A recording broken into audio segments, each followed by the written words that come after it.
We have developers basically just learned how to print something on a t-shirt without ever leaving their computer. We have iPads. So it's year 2023, almost use 0 Facebook ads. Really? And the reason, at the beginning we used, there's actually a couple of people who has become millionaires by selling stuff on Printful. The saddest thing, and one of them went viral. So basically it was multiple ways, even that the store owner generated 100K in one week and then 100K another week.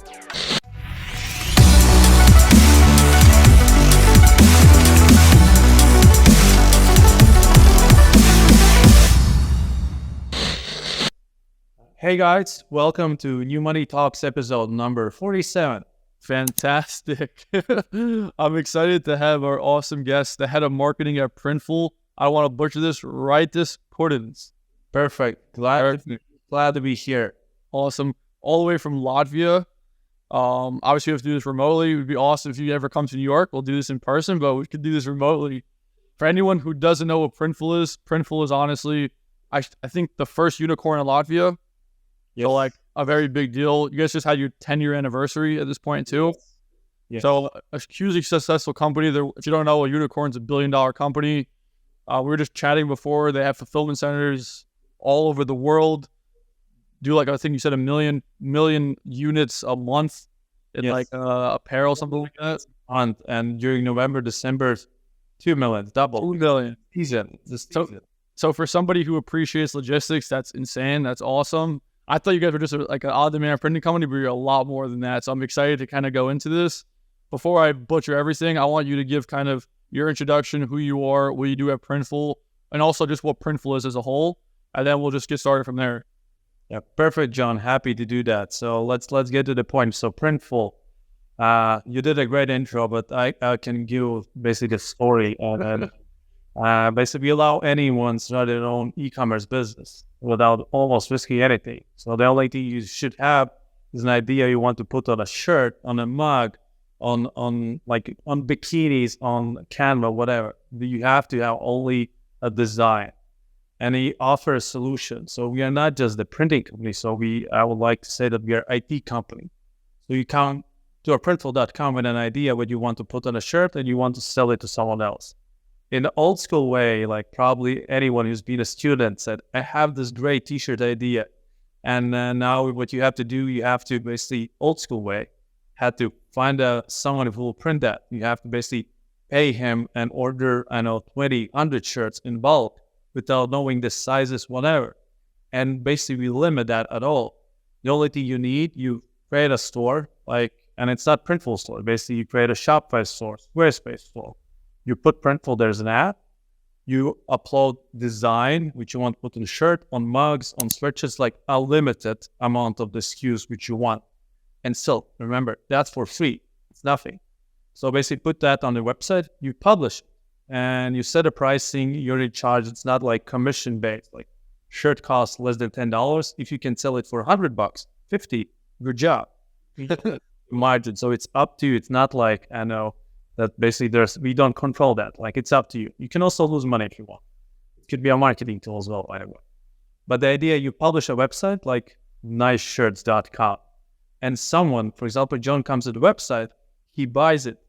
And it's not that only you don't have to actually, you're not even paying to us. Basically, you get $20 from the John, basically it's a transaction between you and John, and then immediately orders comes to Printful. You pay those $10. There's 2 transactions because no one knows it using Printful, by the way. It's white label. And only then, basically, we charge the customer, we take the product, we print, we pack it, and ship to John to the end customer. Doesn't matter if you're in the US, somewhere in Europe, we'll pick the basically best location. And basically, there's thousands of people quite larger e-commerce business. Very often, that's their first business. That's the first time they're being a seller, not a buyer. Definitely solution we have built for SMB at scale. And you can basically, if you can sell 10 items, good. If you can sell 100 items, even better. And we'll fulfill that in 2 to 5 days globally. You can be a small influencer. You can be a sports club. You can be whatever you want. You can be also larger customer like Paramount or I know Coca-Cola, we can fulfill those orders for you. So it doesn't matter the scale. Now, the reason I love Printful, like, because like you guys literally democratize like e-commerce for anybody, right? So it's like anybody can easily pay like $30 a month for Shopify.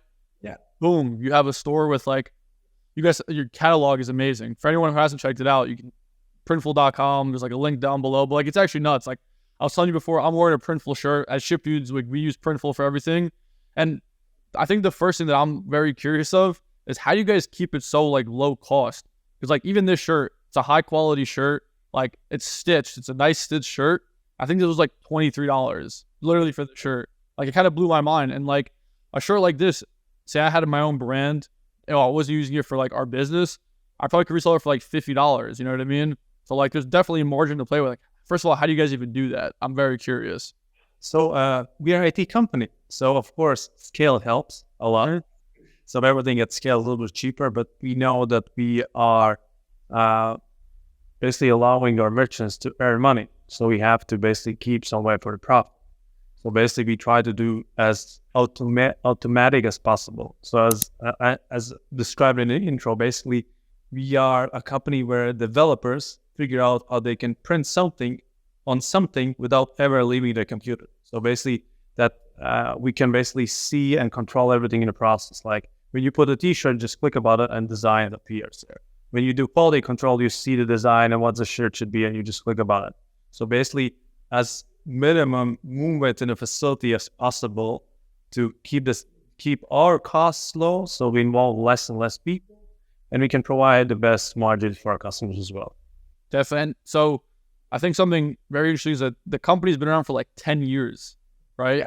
And honestly, I still think of Printful as a startup, to be honest. Like when I see Printful, because I started in e-commerce, I'd say 7 years ago, around then. So like Printful was like probably up and coming then. That was around 2015, 16, around then.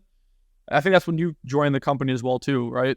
So yeah, I joined in 2016. So back then, a pretty small company. So actually a startup. So probably I can't use the name, but of course, I want to say that we work as a startup.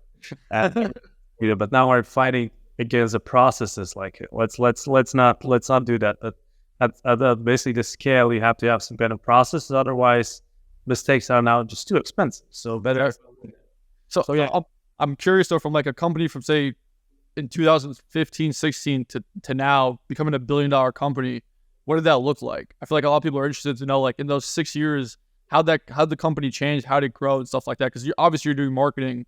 Like where was your brain to kind of figure out, all right, how did we get this from, I don't know, 20, 30 million a year to like probably a few $100 million a year at this point, you know?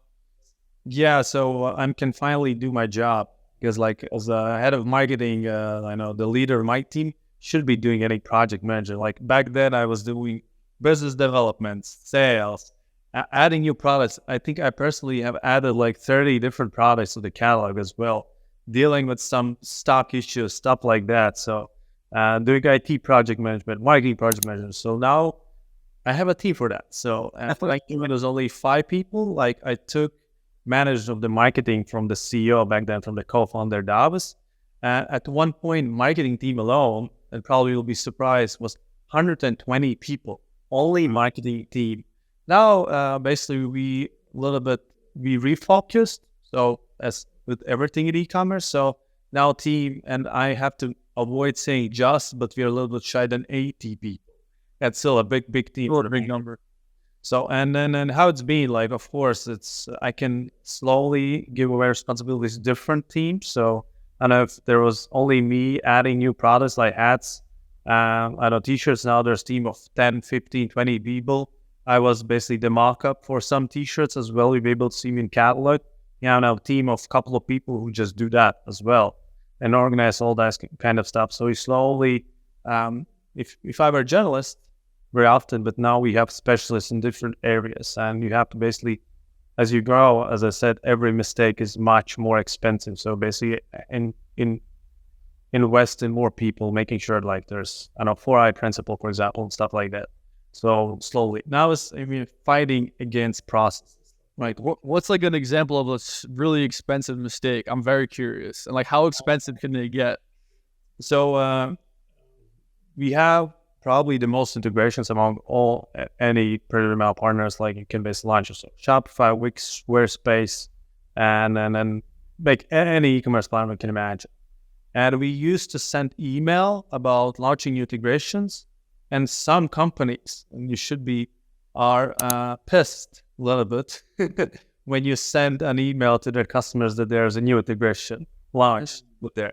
So I think we were depromoted for a couple of weeks and in their platform, and there was less visibility about Printful in that platform. And one of the main channels how we get your customers when basically launching the e-commerce business is through our partners, because they suggest an app or a solution to their customers. So basically limited that, and I had to add some more people, because it used to be there's only one person who write an email, sends an email, pick a segment. Now I see 3 people in the process. Everyone is specialist there.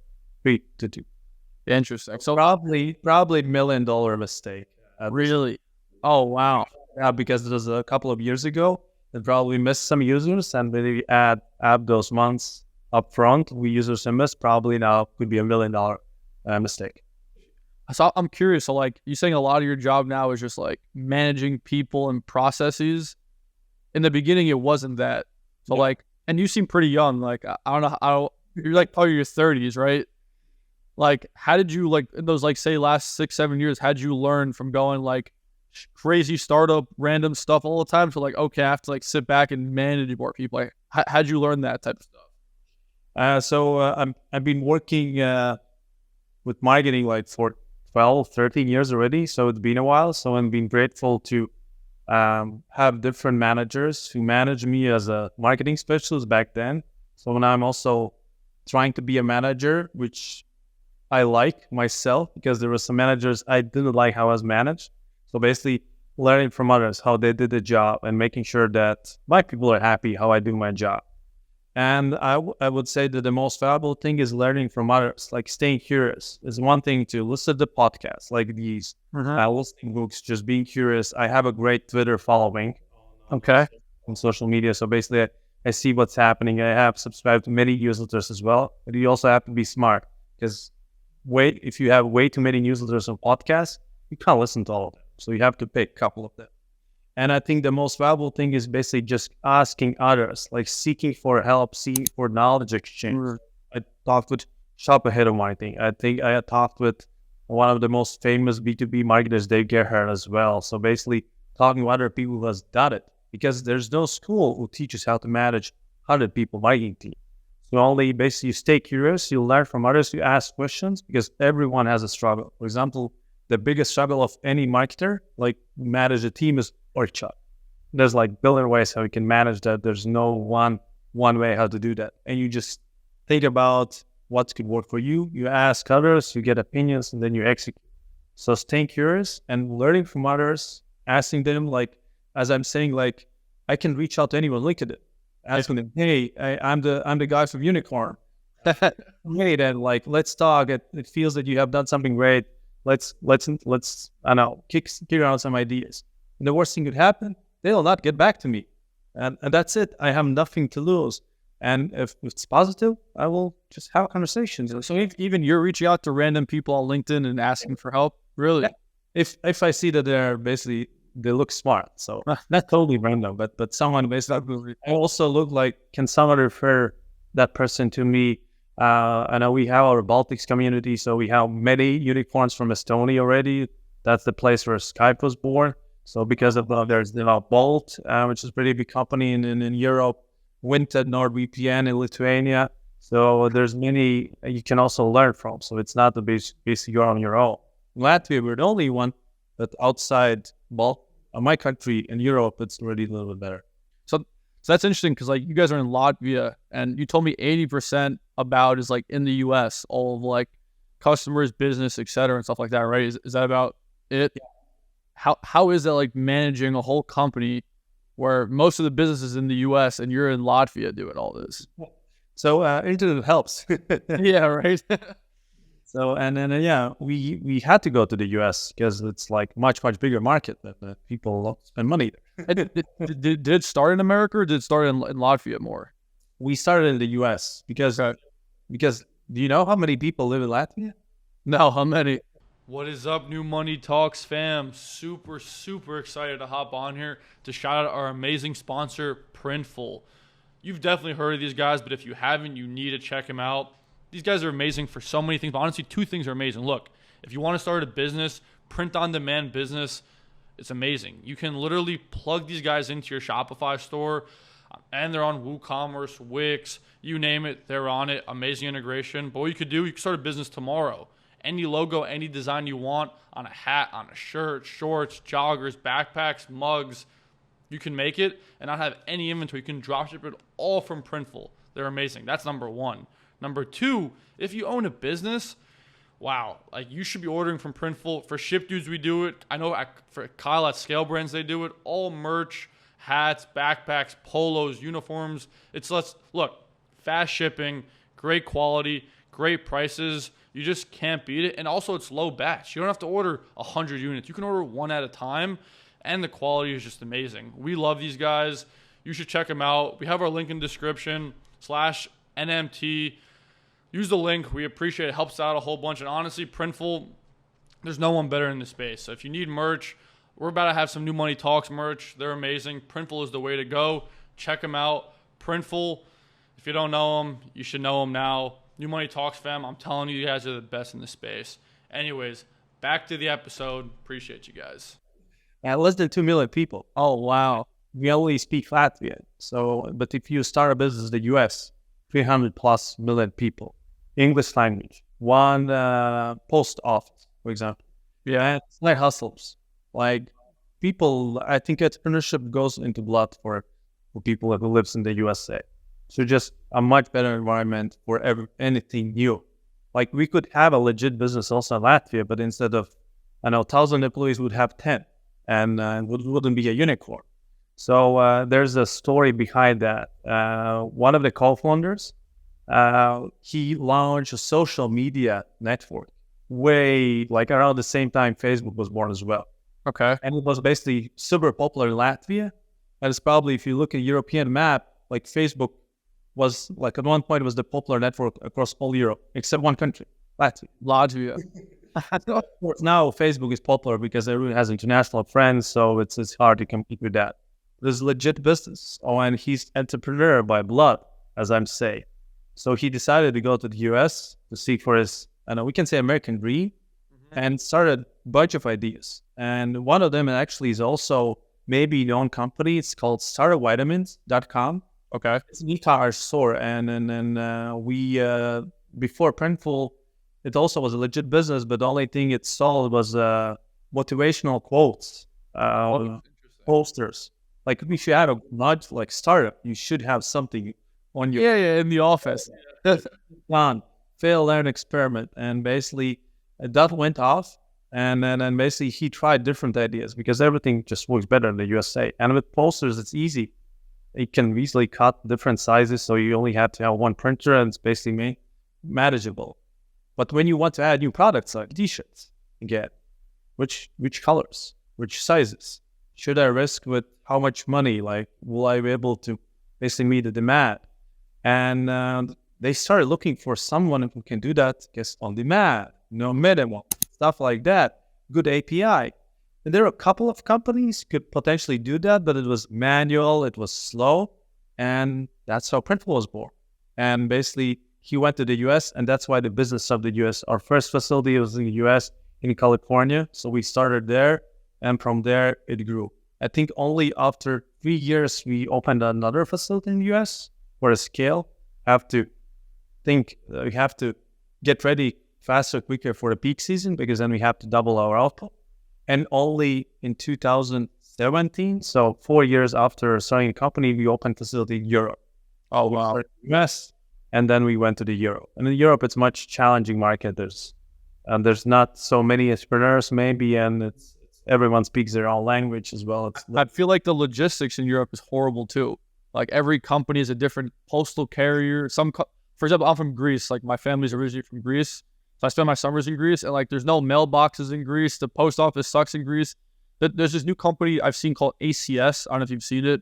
Like they do all like the last mile delivery now in like Europe. But just like it's a lot harder in Europe than in the US to be doing this stuff. Yeah, because like every European, doesn't matter in which country they live, they see that their postal office sucks. Because of course you can still use your local one and it just passes the package to someone else, but then that like can't track it so well, and then it's slower. There's multiple processes and it's just complicated. So that's why the reason why Amazon has their own fulfillment place also in Europe, almost in every country, and basically Definitely have that. I'm also curious, what was the trajectory of the business? Like, you've been around for 10 years. Like, are you allowed to even tell, like, say by year 1, 2, 3, all the way to 10, like kind of what it looked like? Like, I'm very curious. There's a graph. So I joined the company when I think in 2016, I'm saying correctly. Yeah, it's been a while. So we hit revenue of 20 plus million in a year. So it's more than 10x already at this point. So of course it was much double-digit, like 3-digit growth year over year, the first one. And then of course COVID came, then everyone started buying stuff online. Even people had a choice to either watch Netflix or try to do something useful. So that also was helping for us.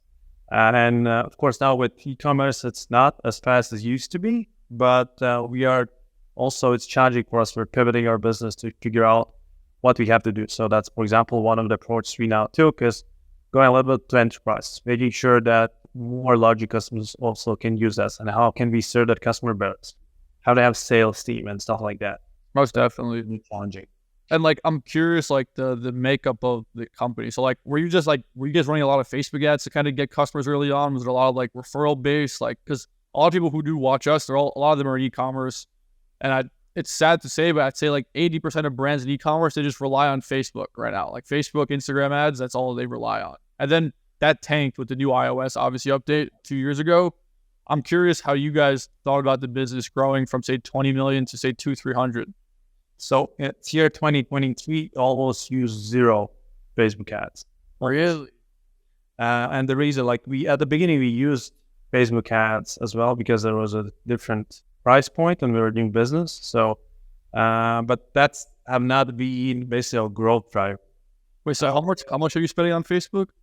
Now zero, almost 0. Okay, we have some retargeting ads, so I would be lying that it's 0, but it's close to 0 comparing to our company size. So of course now we run paid ads on Google to basically capture those who search for others, competition as well. So we have to defend, for example, our brand as well. But at the beginning, we spent I think I joined, we spent like 30K on Facebook a month back then. And but that's not been a cornerstone of our business like paid ads. And the best channels we have worked for us is partnerships. Like, for example, the best thing ever is being visible on Shopify App Store. Like if you want to be a Shopify customer, it's what you need something to sell. Otherwise, you will not be a Shopify customer as well. We offer that, again, without ever leaving your computer. You can always go drop shipping and trying to basically market the same thing. But also growth of the social media that these days anyone can be influencer has helped as well. So basically you can immediately monetize the audience. By the way, we recently launched also TikTok as well, on which you can also create custom designs directly on your TikTok shop. So that's big. So generally that's why you have 20 plus integrations. That's the place where people discover us because they need something to sell. Otherwise, there will be no business to us, to them as well. What? All right, I'll go. The reason behind that is why we are there, because you have to have a high motivation to actually go through the process, launch your own business. Like, I can sell an idea also to every listener here, launch your store. Hey, it's easy, but imagine what you have to go through. You have to basically have good designs, have to basically create a website, and then you have to basically be good with the pricing. And then comes the hardest part, do the marketing. Yep. You have to get someone to your website to buy that design, that product for that particular price. And still, if you're running ads, you have to basically earn some decent money.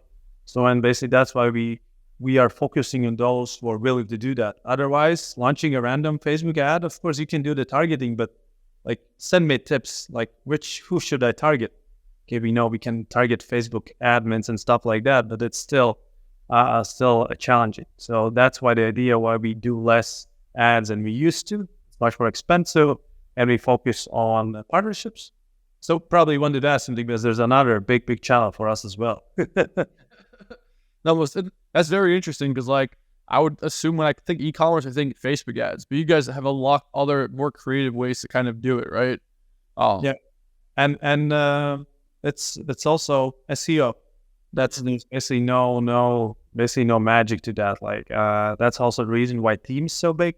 We create a lot of content regarding it. Run me through that. So like, how long ago did you think about an investment in SEO? Because I'm curious of that in my own business. Like I kind of want to start doing that, but like, what did that look like early on, type of thing? From day one, basically. And Okay. it was the thing our founder cared about. You know that this is really important. It's a cornerstone. We were lucky that we were bootstrapped for a long time. So we had an investment round more than $1 million like 2 years ago when we got a unicorn one, but it was bootstrapped from day one. So there was no outside investment.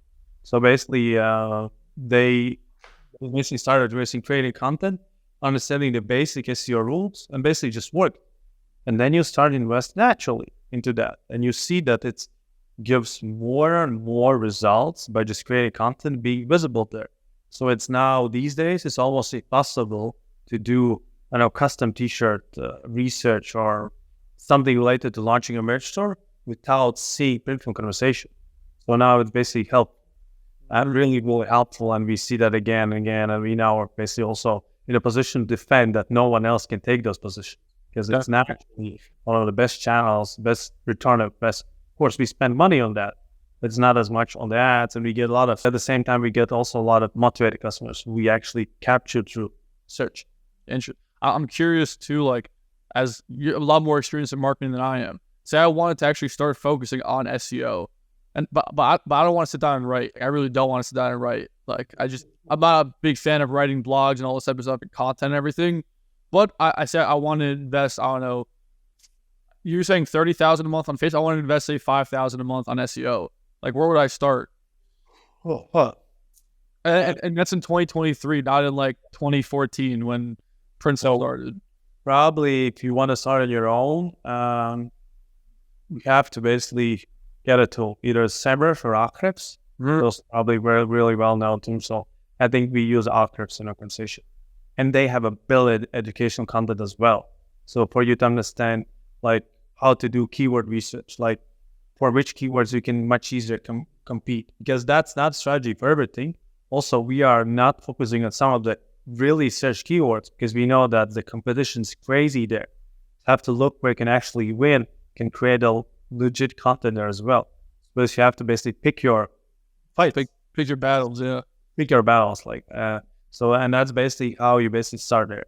And then when you have a keyword, like still there's some rumors that you can still use AI for writing, but if they're not catching you now at the moment, I believe they will start penalizing there in a couple of months. That's what I believe. So we'll see about that. And the problem is that there's no unique content written by AI. So it's already written somewhere. So basically combine something.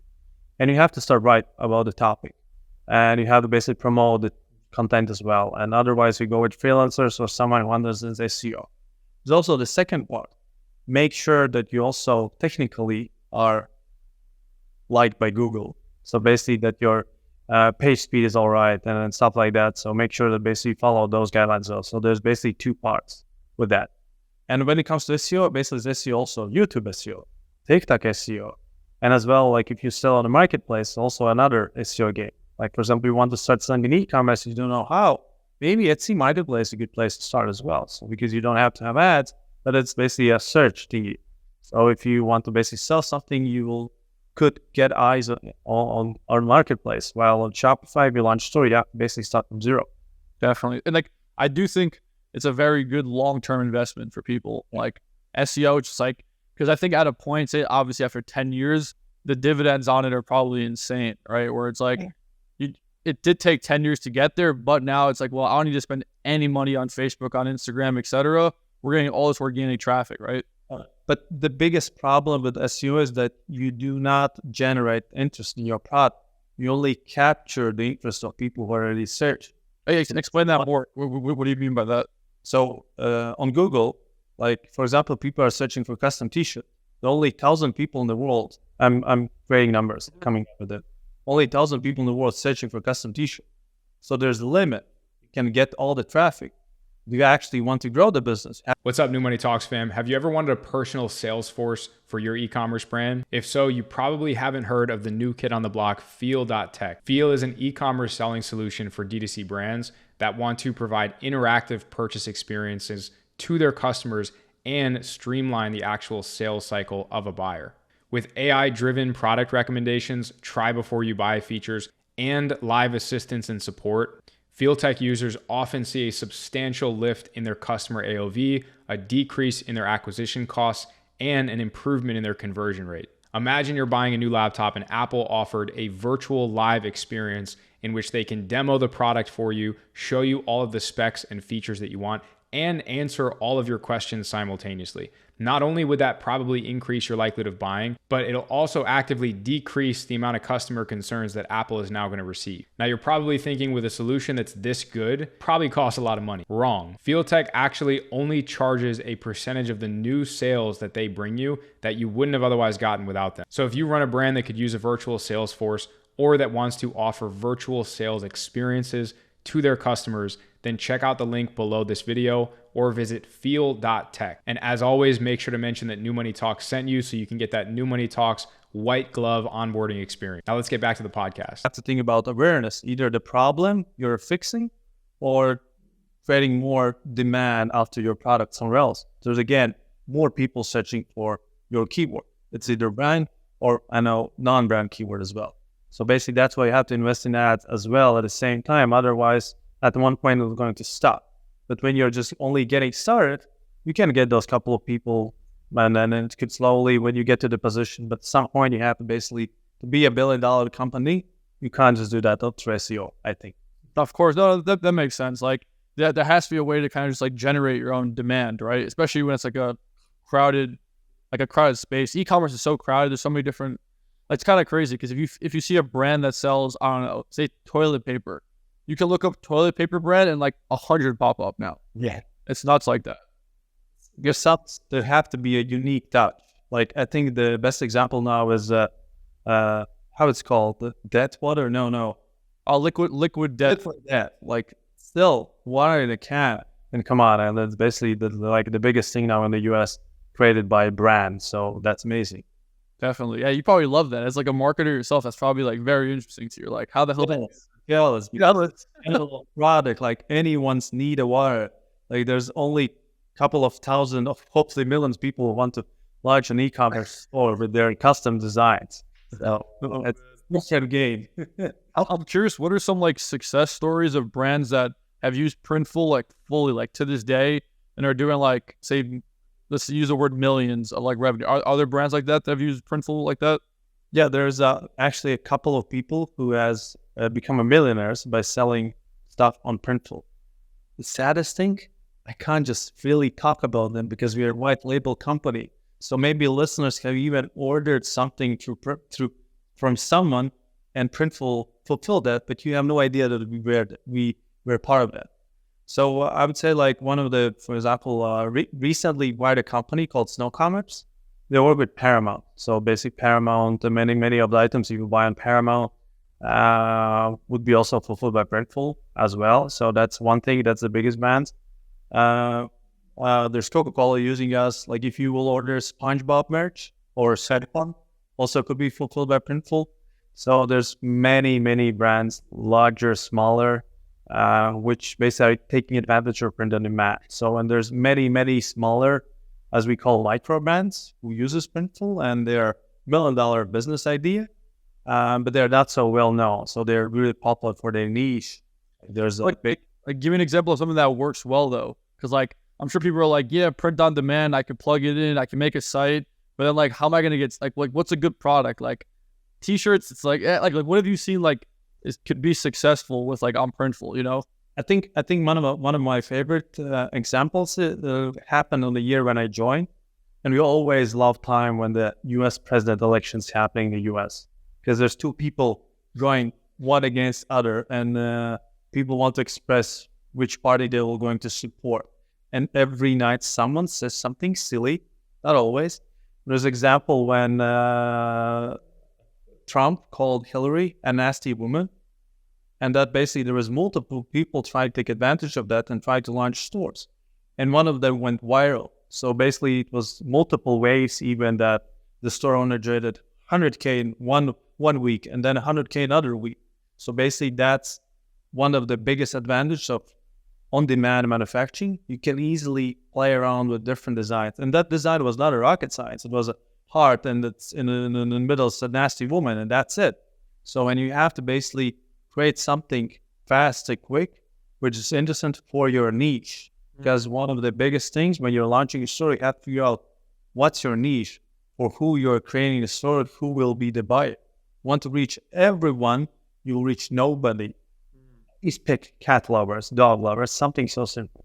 So when we always see any social cause happen, Black Lives Matter as well, when the Pride Month is big as well, so we also get more merch like that. So we enjoy those events happening there. Definitely. So we see that immediately. No, it's interesting you say that. Another guest that we have, his name is Sam Jacobs. He was a big e-commerce guy, another YouTuber as well. And he like gives that advice. He's like, hey, when like a big event and like the news happens, just literally take a t-shirt and pull like a meme on it or a design on it and then run some ads to it. And like, you'll see that there's so much demand for that. People just start buying it. I think that's like a very good like way to actually start up a new business, learn e-commerce that way. Cause like you said before, like demand generation is really important. And at that point, there's so much more demand just because of like the time of like in history that we're like, whether it's Trump, Biden, or like elections, whatever it is, you know what I'm saying? Like that helps you get the sales. Only thing basically to remind, you have to keep in mind copyright. So yeah. So you have to basically parody and basically take advantage. So I know Game of Thrones. So basically you can't use Game of Thrones, but you can think about something you just mentioned there, which is not maybe copyright, and basically sell that as a design. So to your potential audience as well. Uh-huh. I want to like shift a little bit to like logistics, because I think people underestimated how much I think you're more of a logistics company now than like a Shopify app. And you're not a software, you're not like a website, you're literally like a logistics company at this point, you know? Walk me through the process of like, say I go on Printful, I want this like polo, I put this logo on here, and like I just press buy. Like what happens after that? Because I'm very curious, because like it happens quickly. Like I think within 5 or 7 days, it ends up at like my house. And like this is like hard to make. This is stitched. This is like not print on. This is like walk me through that whole process. I'm very curious how you guys are doing that. I would only say that there's been people also before Printful, like 10 years ago, 15 years ago, be doing that, like embroidered shirt. So that's the basically easiest part. So the only thing we have fixed is that it happens on demand at scale and fast. So and anyone can print a t-shirt. It's only the best thing we get.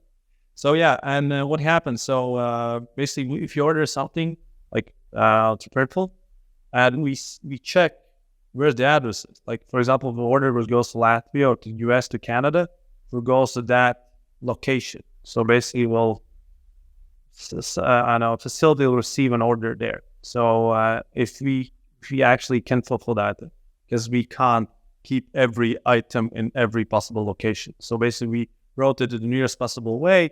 I'll actually reach it faster, quicker than customer. So we usually have some stock there already. So basically, we know how good is basically we are forecasting. We see numbers, so we order when the stock is needed. So it happens automatically. There's no one sitting and accounting. We have 1,000 Excel certs. We know how many we still have. An order happens automatically as soon as it basically goes below minimum. So we have the system for that. So there's a person who picks the shirt from the shelf. We know that like there's some automatic, so we can follow it. Like it's a sticker code or something like that. Then it goes to the printer. If it's embroidered shirt, by the way, which you have, there's another process in between that you have to digitize the file. Otherwise, the embroidered machine will not understand, well, they have to stitch. So someone has to say that these colors are there. That's where the needle has to go. So basic process in between as well. So if it's a embroidery machine or it's basically a kind sew product, it goes to the basically right person. So it prints it and goes to the machine or to the embroidery. If it's a DTG product, it also goes to the dryer as well. So it's DTG. So someone basically like go to shirt. If there's something on printed, it's direct to garment. So basically, that's something which allows us to do on demand. Because usually, if you will go buy a shirt at the Gap or any major shop, it's probably screen printing. And basically, thing which has helped as well to work better with enterprise customers is that the quality which people expect was basically screen printing before, it already matches with DTG, and also the price point is not as big as it used to be in the past. So yeah, it goes to the dryer. Basically, that is a shirt. Then we have quality check as well, so that making sure that it's okay, that we can actually send to that customer. So someone's look at it, it matches that it's the same as in a mock-up. And then someone packages and gives to the carrier for delivery. And our promise is what we promise, that we fulfill the item in 2 to 5 days. That's the window, and usually our average is around 3 days, and then it's delivered. And when someone will check on Printful, we even have an estimated delivery time for different products. Like if you visit from the US, you will see US. If you visit from Canada, you will see Canada. So that's our promise. And they say as automatic as possible. In some facilities, there's even auto wrapper. And in some facilities, there's like for the mug, there's oven who goes on a conveyor to the facility. So we try to invest optimization where we can, where actually scale could help to do that. Definitely. And also say I'm not buying merch for like myself. I have my own e-commerce company. Is there a way I can tell Printful like, hey, don't put any like Printful branding inside? Like, can you put like my branding? Is that possible, or it doesn't work like that? There's no Printful branding anymore. So we offer branding options. For example, you can put your logo on a shipping label. So that's basically location. And then there's also option to send us in some cards, so we can actually for extra fee put it there. Oh, you know, or put your logo like as an inside label here, so we can tear away this tag here and put the logo there. So basically, it's your design there. So we offer those branding options. For some larger customers, we also offer to send in your packaging, custom packaging as well. But still, we are not in a place you can customize anything, because we still have to keep in mind the scale. So we offer these branding options. But again, if you fulfill something from like through your store and it comes to Printful, we don't mention Printful anywhere there. So it's totally white label. That's not the thing I like as a marketer. I would like to basically talk about Shopify Talks, that these big brands uses us because everyone can check that. But that's the way you build, and that basically works for us, that you can actually say that you are doing that at home if you want as well. Yeah, no, it makes sense, because we have another friend. There was a company called Poseidon's Workshop, and it's like a clothing brand, like sweaters, hoodies, like joggers, stuff like that. And they use Printful for this. Yeah. And I was always curious, because like he sells it maybe for like $80 a hoodie, maybe like $100 a pair of joggers. And I'm like, well, do they know it came from Printful? And you're just like, no. It's like, so people literally think it came from Poseidon's Workshop. That's amazing. I think one thing is to remind us that with Printful, like when you're running your store, you're not selling the shirt or the mug. You're selling what's on the shirt. So basically, that's the value. That's how you market it. So basically, it's something unique which you have put on, and basically people want to buy that. So it's not about the products and what you put on it. Most definitely. I have another question too. You said a lot about like partnerships and everything. I'm assuming Shopify is a very big partnership. Yeah.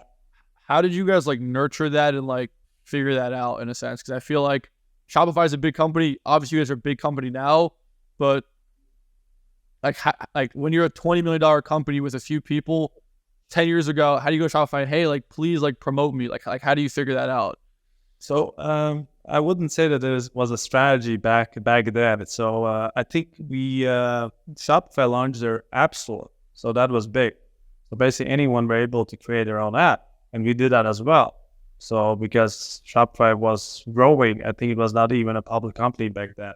And because Shopify grew, we also grew together with them. Of course, Shopify is now much bigger company than we are. And that worked. So we saw that we're getting new customers, and Shopify also sees that, okay, people are using that. They can sell something there, and also processing fees and stuff like that, not just subscriptions.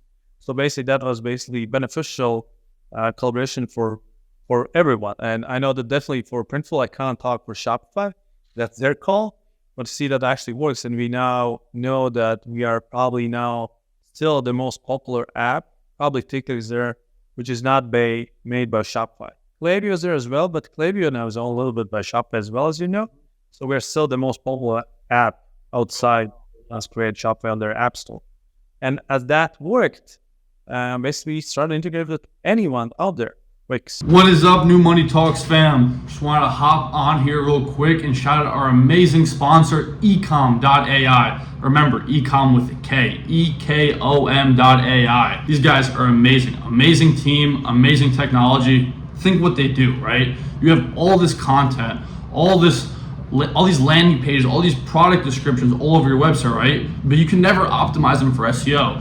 Either you have to hire someone in-house, hire an agency to do them, costs so much money and takes so much time. But with eCom, what they did is they built this awesome generative AI software that plugs into your store, Shopify, Amazon, WooCommerce, Magento, even eBay for all of you old timers out there. And what they do is they optimize the whole entire website, boom, instantaneously. It's honestly insane. What they do is they drive so much more new traffic, sales, conversions to your website through SEO. You already have all this content online. It's ranking on Google. Might as well optimize it and rank it even higher. And eCom is the best team, best technology out there to do that. Definitely check them out.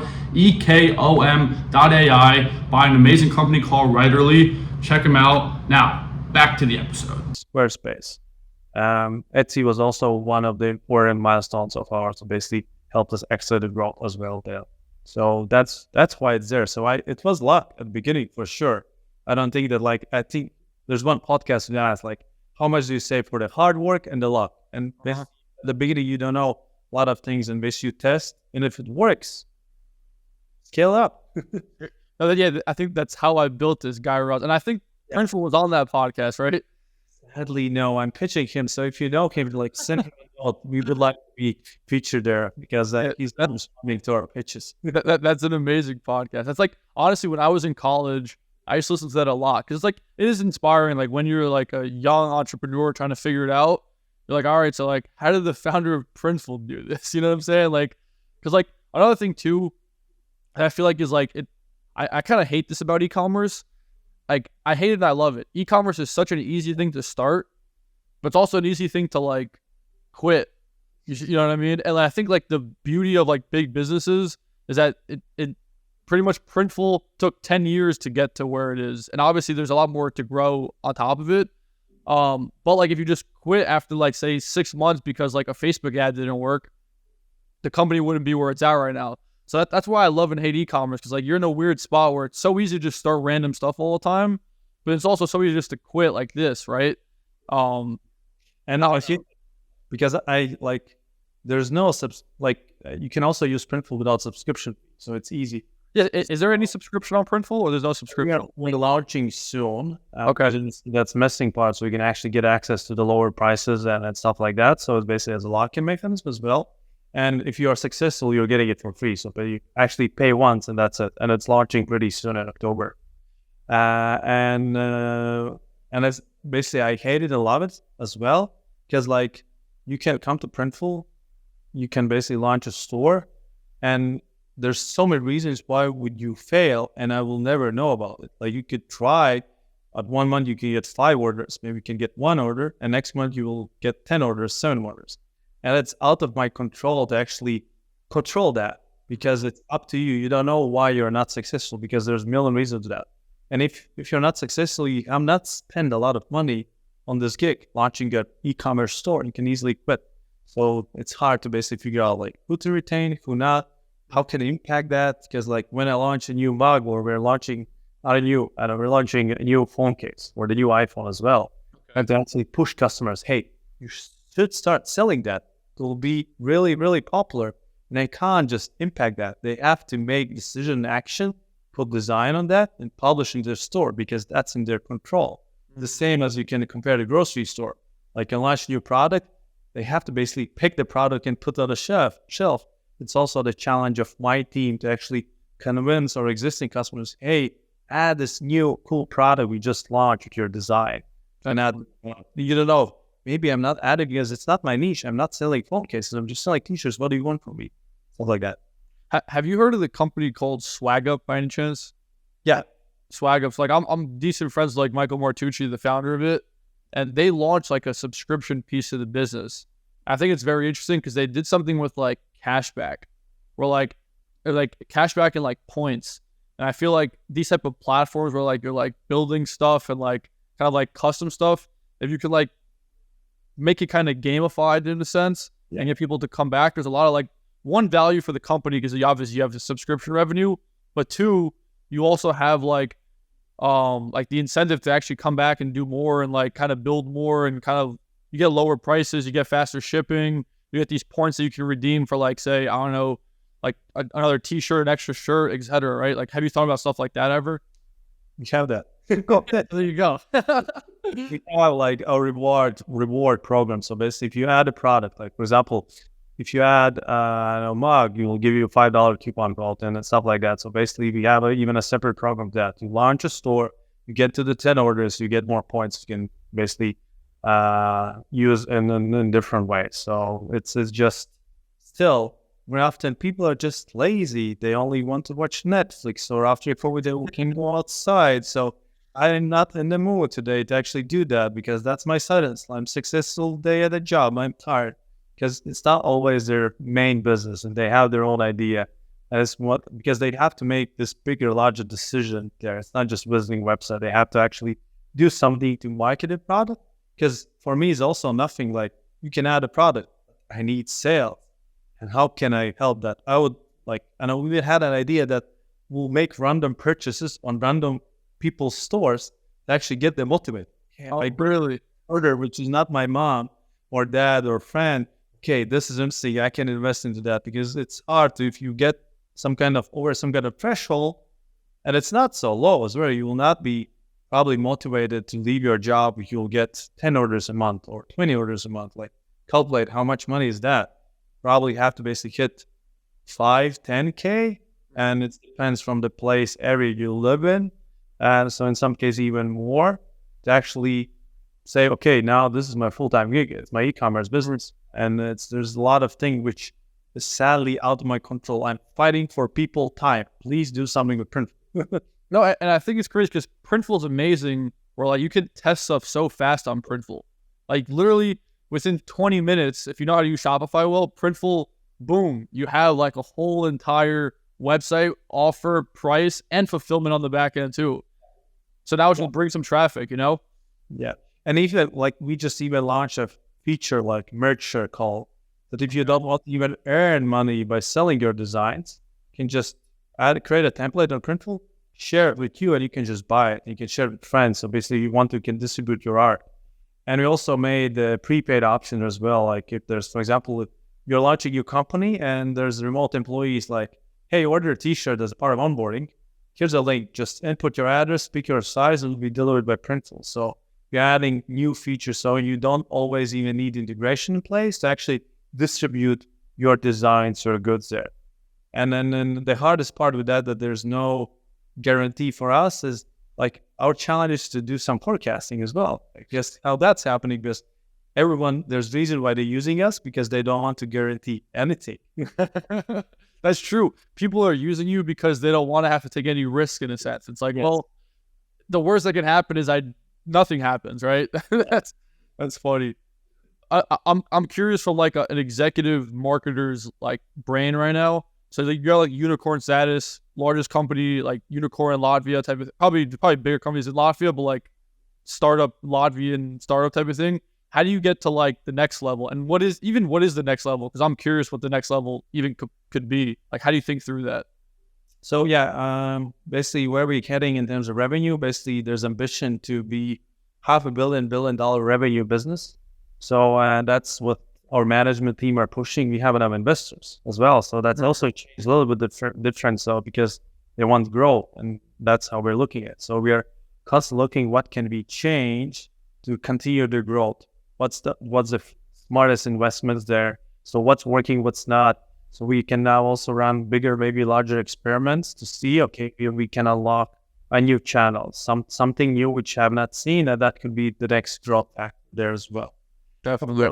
Yeah, we are now lucky that we have plenty of customers, like hundreds of thousands of customers who uses us every year. So we can grow them. That's also a way. And the next, as we believe, next growth part of our company is enterprise. So that making sure that companies like, for example, Disney Netflix and other big companies would use us for their production, because like it doesn't matter how their growth is, but we can even get a small piece of their business, and it will be much bigger for our business. And that's the reason why we recently acquired an e-commerce agency, Snow Commerce. Okay. I will talk a little bit about them, because what they do, they launch official merchandising stores for different companies like Paramount. And what they do, they basically do the most complicated part in the world when launching an e-commerce store. Because if you own an IP, you have to basically figure out, you have to build a website, have to basically figure out what will be the designs on the products. You have to pick the product. So I'm counting agencies, building a store, creating designs for the products, sourcing products, and then also doing the marketing part, like email ads for the business. So that's one agency, 4 agencies in one. Basically, they do that for many, many customers. And they're actually older company than ours as well. So they do print on demand, but also combine that with bulk and then warehouse and fulfillment. So we basically bought them to actually get a better understanding of the enterprise market, so we can later better serve the customers. Because before that, we were only the fulfillment only company. But the only thing we did, we fulfilled that. Of course, there was design services and video services you can actually buy in, but this company controls much more. I said, like, we add a new product. They're the ones who decide and pitch that, hey, let's add this product design. So there's more control with that. And that's basically the direction we are heading in. That put basically my next challenge to understand. Before that, we did self-service marketing. Hey, how can we now help sales team to reach that big executive on that company to actually make decisions, start using print on demand, even make them to consider that? Because very often they're happy with what they have. I think my saying is, like, if you use iPhone, try to convince someone switching to Samsung or any other phone. Good luck. The job is there. Like, you're doing that in bulk, you're doing that in China. Now go to print on demand. And that's how you make that decision. Hence how you convince people to change something in their process. And this is called Snow Commerce? Yeah, Snow Commerce. Like, now it's part of Printful. We acquired them, I think, in May, so a couple of months ago. So interesting. Obviously, trying to figure out how that's going to work together and how marketing can actually help to market for larger customers. That we'll definitely link that below too, because I'm curious. That's interesting. Because, like, another way you guys are growing is by acquisition. I guess you want to expand your customer base. Christmas spend more, but you're just like, well, let's just acquire this new arm because they're better than us at whatever they do. Like, we can't do any of that, so let's just buy that, right? That's a Google style, or Facebook style. Buy anyone. Exactly. I'm curious also for yourself. I know, like, you're focused on, like, obviously, like, certain KPIs day to day. You're looking at, like, kind of like revenue growth, like revenue projections. Do you have like a dashboard that you look at every single day? Like, is there something that like a data dashboard that, like, well, these are like my North Stars, and if you do, like what do you even look at every day? Like, what numbers are you looking at? And there are 3 numbers I receive in the email every day around that. So we have segment owners, basically, who owns the SMB, DTC, enterprise. So that's basically a different team. I'm more looking at money metrics. So I have 3 metrics I receive, I think, around 11 a.m. every day. So one is basically traffic to the website, new traffic. We have our set goals, and we compare how traffic looks like year over year, month over month. Year over year numbers now are screwed because of GA4, and there's no year over year number. But we have the goal numbers, which we have to hit. We know that basically will provide some certain incoming leads. Mm-hmm. And then there's registrations on the website. Again, what's the number, how we compare month over month, year over year, and our goal. And then the new revenue. So not the all revenue, which all the Printful customer generates, but only the ones who has made the first order, and how that's doing. Like, do we get more new customers into our pipeline that actually are buying more stuff than before? So those are the main KPIs, and it's really important that basically we hit some kind of goal numbers. It's there. And then we compare us versus month over month, year over year, and see, are we on track on reaching them or not? Definitely. Those are the main numbers. And then, of course, there's process of monthly business review, and we have other metrics we look much more carefully every month. Of course, we get also weekly revenue updates, how that's looking. I also like to check how many orders we got last day. So that's my favorite. That's maybe not a marketing KPI, but I just like those charts. Those are the ones I'm checking. Funny question. I don't know the answer to this. I'm assuming it's no, but you guys don't use Shopify to track how many orders you guys brought in, right? No, like I can't use Shopify. Like it's one of the apps, so we have the custom CRM, so everything is custom That makes sense. and bad. Yeah. So I'm jealous. Like for example, the best tool out there for DTC business are Triple Whale. Yep. Amazing one. Sounds like I can't use that. Like I have built everything custom and then figure out how to analyze, how to track those orders registration to that. Because like even in Google Analytics, I can't see the whole revenue because you build a store.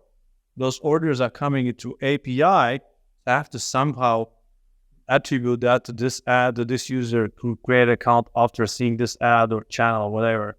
So that's my challenge. So I built a solution for that with the team when I joined. It's such a complicated business. It's like a tech business, e-commerce business, logistics business, like all in one.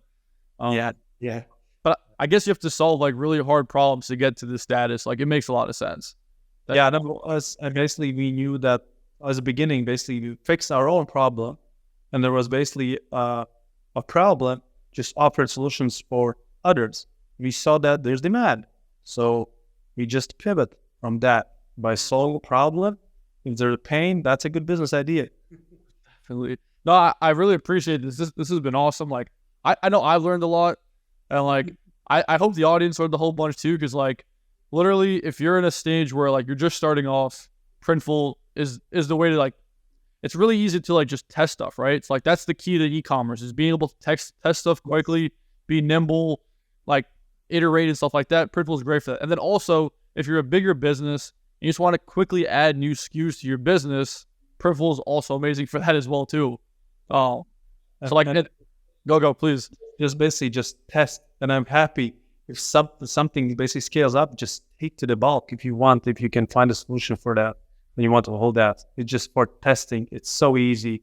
And like even if you are, selling books currently, you can just add a t-shirt with a quote from a book and see maybe fans also want to take that and buy that. So as well, there's unlimited opportunities for basically, I'm saying any business can take advantage of print on demand or on-demand manufacturing. Like even there's like local business, you can just offer merch or cut to employees, because guess what they're posting on the first day on LinkedIn when they're joining the merch. Yeah, that's true. That's marketing.